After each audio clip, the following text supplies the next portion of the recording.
सौर्यमण्डलमा 4.6 वर्ष अगाडि पृथ्वी सूर्यबाट उछिट्टिएको एउटा टुक्रा आगोको गोला जस्तै एक चम्किलो उल्का थियो। यो सेलाउन लाखौँ वर्ष लाग्यो। त्यतिखेर आकाशमा केही उल्काहरू पनि ठोक्किरहेका थिए। जब यिनीहरू एक आपसमा ठोक्किन छोडे तब सेलाउँदै गएर एक ठोस वस्तुका आकारमा परिणत हुन पुगे। यो सतहमा पानी तैरिरहेको थियो। अथाह समुद्रमा बनेका कतै कतै द्वीप टापु बन्न थाले। सम्भवतः पहिरो जाने र एकातिर थुप्रिने प्रक्रिया हुन थाल्यो। ज्वालामुखीहरू आउन थाले। त्यसरी समुद्रमा महाद्वीपीय टापुहरू एक आपसमा ठोक्किँदै ससाना महाद्वीप पनि बने। अहिले मलेसिया, मालदिप्स आदि जस्ता देशहरू महासागरमा भएका ठुला चट्टानहरू ठोकिएर बनेका हुन् भन्ने अनुमान गर्न सकिन्छ। अहिलेको ग्लोबलको आकारमा देखिएको पृथ्वीमा भएका मुलुकहरूको अस्तित्व पनि यही हो। आजभन्दा 20 करोड वर्ष अघिसम्म पृथ्वी प्यान्जिया नामक एक ढिक्का थियो। 18 वर्ष अघि टुक्रिएर दुईवटा भूमिमा छुट्टियो, गोन्डावाना र लौरेसिया। लौरेसिया अन्तर्गत वर्तमान ग्लोबलमा स्थित अमेरिका, युरेसिया, नेपाल, भारत बाहेक पर्न गए। गोन्डावाना अन्तर्गत अफ्रिका, नेपाल, भारत, दक्षिण अमेरिका सबै टाँसिएर रहेका भूभागहरू पर्न गए। त्यसो भएको हुनाले पृथ्वीमा जीव कहिलेदेखि देखा पर्न थाले त? यसको बारेमा वैज्ञानिक चार्ल्स डार्विनका अनुसार सुरुमा समुद्री जीवहरू देखा पर्न थाले अनि जमिनमा बस्ने जीवजन्तु लगायत अन्य वनस्पतिहरूको पनि उत्पत्ति हुँदै गयो।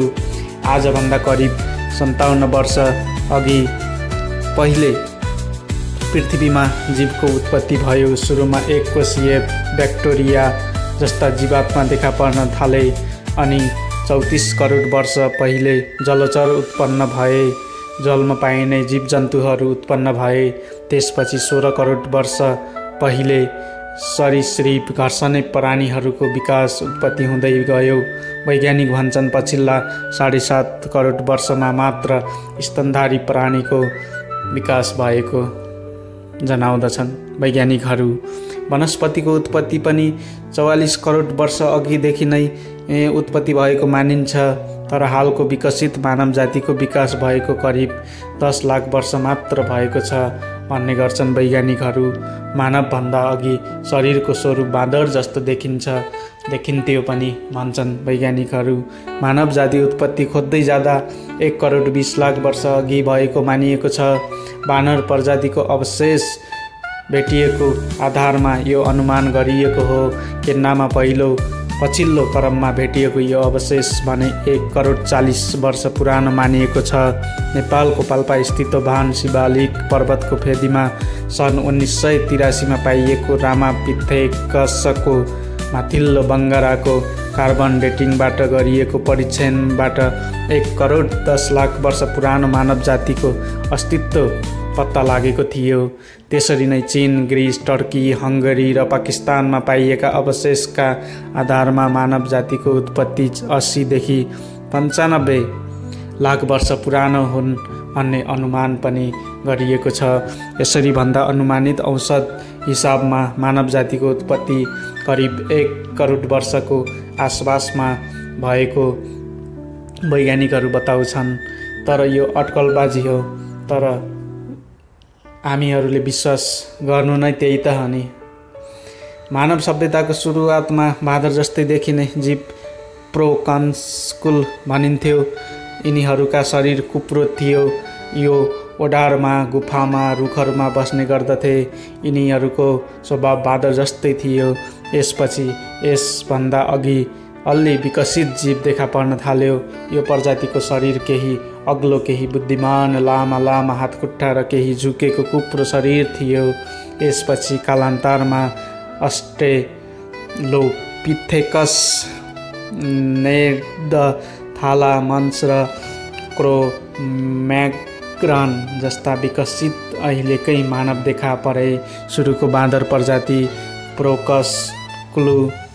प्रोकन्सकुलका केही मात्रामा पुच्छर थियो भने त्यसपछिका विकसित विभिन्न स्वरूपमा पुच्छर हराएको बिस्तारै पाइन्छ। उत्पत्तिको मिति पत्ता लगाउन जीवावशेषहरूका आधारमा गरिन्छ। लेखन कार्यको सुरुवात नभएको काललाई प्राग ऐतिहासिक युग भन्ने गरिन्छ। यस युगमा ढुङ्गाका औजार, गुफा, ओडारमा बनाइएका चित्रहरू भेटिन्छन्। वर्तमान युगका मानवहरू होमो स्यापिङका वंशज हुन्। यिनीहरू 20 लाख वर्ष अघि मात्र देखा परेका हुन् भन्ने एउटा अनुमान छ। ढुङ्गे युग मानव सभ्यताको विकासको चरण हो। यसलाई प्रारम्भिक ढुङ्गे युग अवस्था, मध्यम युगावस्था र अन्तिम ढुङ्गावस्थामा विभाजन गरिएको छ। प्रारम्भिक ढुङ्गे अवस्थामा मानिसको प्राचीन रूप थियो। खेतीपाती नगर्ने, शिकार गरेर जीविका निर्वाह गर्ने, रूपका बोक्रा लगाउने, गुफा ओडार जङ्गलवास बस्ने यिनीहरूको स्वभाव थियो। मध्यम ढुङ्गे युग अवस्थामा आइपुग्दा यस मानवले केही मात्रामा खेतीपाती गर्ने, खानेकुराको सङ्ग्रह गर्ने, पशुपालन गर्ने अनि यस्तै गरेको देखिन्छ। अनि पछिल्लो क्रममा हाते बन्चर, कोदालो जस्ता औजार प्रयोग गर्ने, आगो पार्ने, पकाएर खाने, खेतीबारी गर्ने अनि पशुपन्छीहरू पाल्ने अनि औजारहरूले ताछ्ने, औजारहरूको प्रयोग गर्ने, भाला, बल्छी आदि इत्यादिले शिकार गर्ने। यस युगमा जनावरहरूका हाडखोर र सिङ्गबार धरिला हतियार बनाउने, ढुङ्गा खोपेर चित्र बनाउने, मूर्ति बनाउने कार्यको सुरुवात पनि भएको छ। समुद्रको किनारमा बसेर गीत गाउने, आनन्द लिने प्रक्रिया त्यतिखेर विकसित भएको मानिन्छ। अघिल्ली पछि आएर माछा मार्ने, धातु र माटाका ढुङ्गा र धारिला हतियार बनाउने कार्य भएका हुन्। मानव सभ्यताको विकास क्रममा अन्तिम ढुङ्गे युगमा आइपुग्दा गङ्गा नदी सभ्यता, मेसोपोटामियाको सभ्यता, रोमन र ग्रिक सभ्यता सुरुवात भइसकेको अवस्था थियो। मन्दिर, पिरामिड, मस्जिद अनि चर्चहरू बनाउने क्रम पनि त्यही बेलादेखि नै भएको देखिन्छ। वास्तुकला कामको प्रारम्भ त्यतिखेर गरिएको थियो। पिरामिडहरू 5000 वर्ष पहिले बनेका थिए। यसकामा राखिएका एउटा ढुङ्गाको तौल 500 केजी तौलको थियो। ढुङ्गे युगपछि नव भाषण युग प्रवेश गरेको पाइन्छ। यसलाई अङ्ग्रेजीमा निथोलिथिक एजबाट चिनिन्छ। खेतीपातीको विकासक्रम यही नव पाषाण युगमा भएको हो। कृषि कर्ममा प्रयोग गरिने, खन्ने, काट्ने लगायतका औजारहरू विकास यही कालमा भएका हुन्। इजिप्टमा गहुँ, जौको खेती गरिन्थ्यो। पछिल्लो क्रममा यस खेतीको विस्तार चारैतिर हुन थाल्यो। झुपडी बनाउने, बस्ने, पकाएर खाने प्रचलन बढ्दै गएको पाइन्छ। यसरी नै यस युगमा हस्तकलाद्वारा निर्मित माटाका भाँडाकुँडाहरूको विकास युरोपबाट भएको मानिन्छ। पशुपालनमा त्यतिखेर नै निकै ध्यान दिएको पाइन्छ। दुध र मासुका लागि जङ्गली जनावरहरू पाल्ने, घरपालुवा बनाउने काम त्यतिखेरै भएको हो। गाई, भैँसी, भेडा, कुकुर, बाख्रा आदि इत्यादि विभिन्न उद्देश्यका लागि पालिन्थ्यो। यसबाहेक पशुपन्छीका छाला र हड्डीबाट धेरै थरीका सामग्री पनि बनाइने गरिन्थ्यो। ईसापूर्व 9000 वर्ष पशुपालनको सुरुवात गरिएको थियो। पछि खेतीपाती ईसापूर्व 7000 मा गरिएको थियो। वासस्थानको निर्माणका लागि काठले बार्ने र माटोले पोल्ने चलन त्यतिखेरै भित्रिएको हो। सभ्यताको विकास सँगसँगै बसिला, छिना, घन आदि जस्ता निर्माणका सामग्री नवपाषाण युगमा भएका हुन्। सभ्यता विकसित हुँदै जाने सिलसिलामा मानवको बस्ती नजिकका छेउछाउबाट भएको देखिन्छ।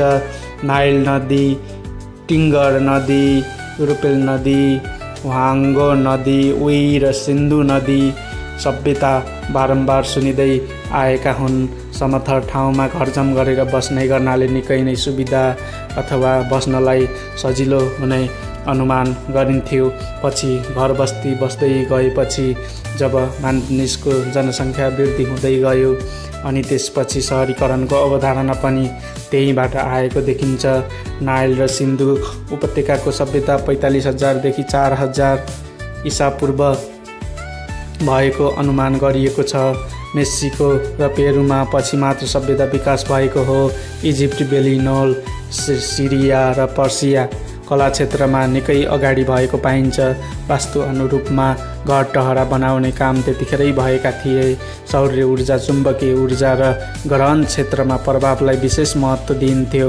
अहिलेको चरम चुलीमा विकास पुगेको युग, चन्द्रमामा पुग्नेदेखि लिएर देश विदेश घर बसी कारोबार गर्ने प्लेन, रकेट, अहिलेको जे जति नयाँ रोबोट युग छ, अहिलेको यो 21औं शताब्दीको युग हो। हाम्रा पूर्वजहरूले सभ्यताकालीन समयदेखि नै धेरै प्रविधिको विकास गर्दै आए। अहिलेको समय पहिलेको जस्तो छैन। यो स्याटेलाइट युग, विज्ञान प्रविधि युक्त युग छ। पृथ्वी आफै परिवर्तन भएर बनेको डल्लो हो भने मानव विलासिता भन्ने विभिन्न अनुसन्धान खोजको परिणाम हो र अहिलेको